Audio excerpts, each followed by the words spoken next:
I practically cheered on the Conservative government as they started to roll back the rotten anti-civil libertarian state that Labour left them. So why is this now business as usual? Why is she now sounding and speaking like the worst excesses of New Labour? And why is she embarking upon the Snoopers Charter? Well, I say to the honourable gentleman, perhaps if he waits and listens to what the explanation I'm going to give of this bill, he will see that this bill is not a Snoopers Charter. Just to give an example to the House, in a recent case, CEOP, the Child Exploitation and Online Protection Centre, received intelligence of unique internet addresses from the UK who had accessed child abuse material.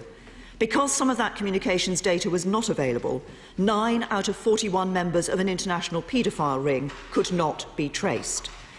This government is not prepared to allow more paedophiles to go free, more serious criminals to go on committing crimes, and more terrorist plots to go undetected. So we will bring forward legislation to ensure communications data is available in the future, just as it has been in the past.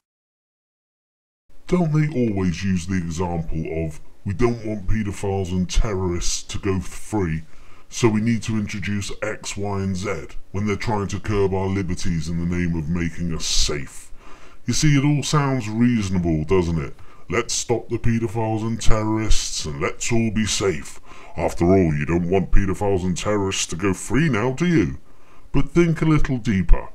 Our loving government now want to log every text, every call, every email, every web search, every communication that we produce and have it available to anyone with access in the name of saving us. What we have at the moment is a process where all this communication can be captured by the police, but they have to get a judge to sign a warrant first, as there has to be reasonable cause to want somebody's communication log. What is being proposed puts everybody under suspicion. Where's this going to end? You know, we have police in black shirts, police in balaclavas, we have missiles on roofs, we have warships in the Thames. This summer we're going to have 13,000 troops on the streets, we're going to have sonic weapons that are going to be deployed on the streets, rubber bullets, water cannons, the government wanting to hold people for up to 90 days without charging them, and now they want to monitor every piece of communication. Just what the hell has happened to our society? I love it when people say to me, well, I have nothing to hide, so I don't mind.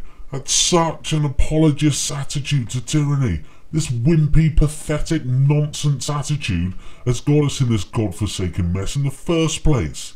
I have nothing to hide, you have nothing to hide. It's a lovely, safe world, isn't it?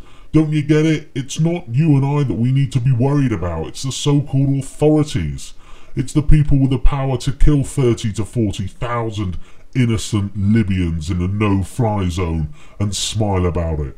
Or kill over 1 million people in Iraq and defend their actions, saying they would do it again. The decision I took, and frankly would take again. Oh, but they're on telly, aren't they? They're in a suit with smart hair. They couldn't possibly be a sadistic liar, could they? Do you honestly think they give a shit about you and your I have nothing to hide BS?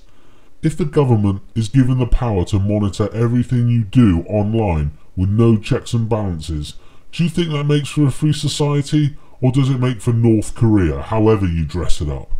What has happened to us as a people? Where has our spirit gone? Where has our fight gone?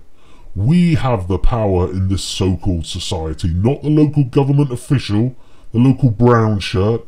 We can change things whenever we want. The authorities don't have the power. We do, because we hold their structure in place.